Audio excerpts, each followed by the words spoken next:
I've come all the way from Uckfield. Uckfield? Never heard of the place. Where the blazes is it?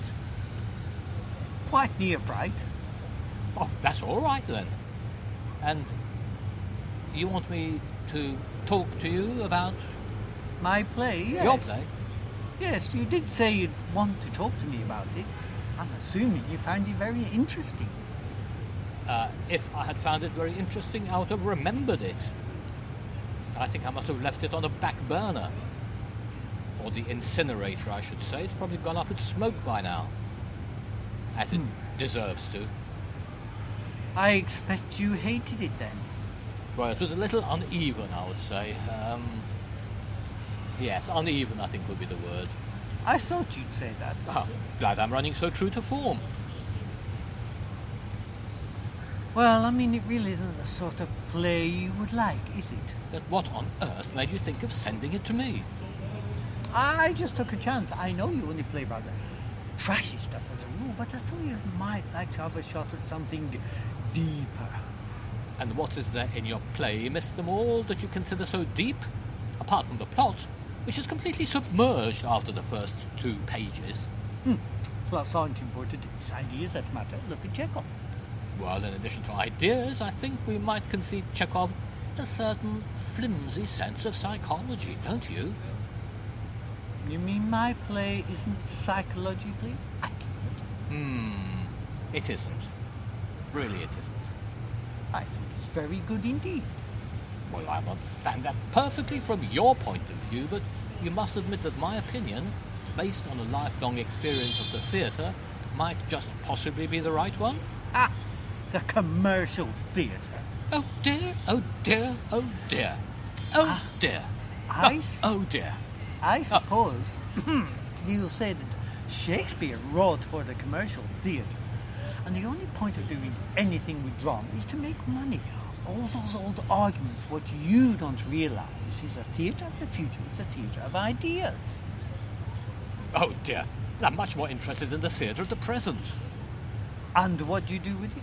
Every play you appear in is exactly the same. Superficial, frivolous, without the slightest intellectual significance. You have a great following and a strong personality, and all you do with your talent is wear dressing gowns and make witty remarks when you really might be helping people, making them think, making them feel. Oh, there can be absolutely no 2 opinions about it whatsoever. I'm having a most discouraging afternoon. If you want to live into people's memories, to go down to posterity as an important man, you better do something about it quickly. There isn't a moment to be lost. I don't care a hoot about posterity. Why should I worry what people will think of me when I'm dead as a doornail anyway? I'm far too apt to worry what people will think of me now, while I'm still alive. But I'm not going to do that anymore. I'm changing my methods, and you are my first experiment. Sit down. Now, as a rule, when insufferable young beginners have the impertinence to criticise me, I dismiss the whole thing lightly, because I'm embarrassed for them and don't think it quite fair game to puncture their inflated egos too sharply. But this time, my highbrow young friend, you are going to get it in the neck. To begin with, your play is not a play at all. It is a meaningless jumble of adolescent, pseudo-intellectual poppycock. It bears no relation to the theatre, or to life, or to anything. And you yourself wouldn't be here had I not been fool enough to answer the telephone when my secretary was out of the room. But now that you are here, let me tell you this. If you want to be a successful playwright, let the theatre of tomorrow take care of itself. Go and find yourself a job as a tea-boy in a repertory company and learn from the ground up how plays are constructed, what is actable and what isn't. Then sit down and write yourself 20 plays one after another, and if your 21st is produced for a Sunday night performance, you will be damned lucky. I had no idea you were like this. You're wonderful. Oh, good heavens. I'm awfully sorry to think I was impertinent just now, but I'm awfully glad too. Good heavens. Because if I hadn't been, you would have got angry. And if you would have got angry, I shouldn't have known what you were really like. But you don't in the least know what I'm really like. Oh, yes, I do now.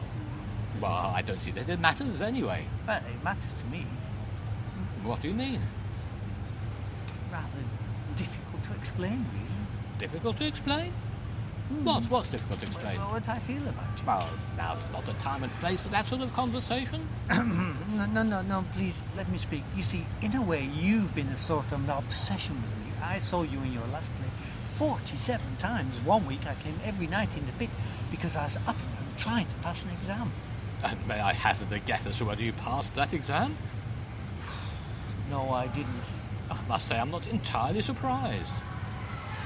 My father wants me to be a pig farmer. The swine. Why on earth does he want you to be a pig farmer? I thought you wanted to be a playwright. It runs in the family because he's a pig farmer. Is he? Yes, Well, and his grandfather. and great-grandfather? I think so, yes. So you're descended from Pig farmers. pig yes. farmers. And you don't want to continue the pig farming... I see, right. So, anyway, that's all good to know. Well, that's what the exam was for. you Not see. pig farming. Yes. Well, to have the joint matriculation board gone so down to heel that they're extending their curriculum to pig farming now, what will they think of next? Kite flying, I suppose. Yeah, well, actually, I've been studying psychology a great deal. Good grief. You're a man of many parts. Psychology, playwriting, pig farming, whatever next. Well, you see, I found I wasn't at peace with myself. Not surprised. Then gradually, bit by bit, I began to realise that you signified something to me. Huh. What sort of something? I don't quite know. Not yet. You know, that "not yet" is one of the most sinister remarks I have ever heard. Don't laugh at me, please. I'm always sick if anybody laughs at me. Well, I must say, you're most peculiar. I'm all right now, though. I feel fine. Well, I'm glad to hear it. Let me get you your script. Oh, no. Tear it up. You're quite right. There's only written with part of myself. I can see that now. Well, When can I come and see you again? I'm afraid you can't. I'm going to Africa tomorrow. Are you? Yes. Would you see me back into Africa too? I think you'd be far happier down there in Uckfield. I expect you think I'm mad, but I'm not really. I just mind deeply about certain things, but I feel much better now because I think I shall be able to sublimate your writing. Sublimate me? Yes. I'm afraid I have to ask you to leave. My manager's coming around any moment and I have important business to discuss. Oh, that's all right. I'm going immediately. Well, in that case, I'll get you your script. No, it's okay. You can keep it. Well, I'm not sure I want to. Well, goodbye, Mr. Essendine. Goodbye, Mr. Moore. Goodbye. Monica. Has he gone? If ever that person calls again, get rid of him at all costs. He is as mad as a hatter. What did he do? He started off by insulting me and ended up by, what's that word? Sublimating me. Did he really? Yes. Sublimating. Oh, dear. What do you think that means? Oh, well, I'll get you a dictionary and a nice large G&T, should I? Oh, that's the most sensible thing I've ever heard. Yes, dear, I know. And make sure he doesn't come round again. Lock the doors. If you say so. Yes, I do say so. Okay, then. Enough of a I trial shall.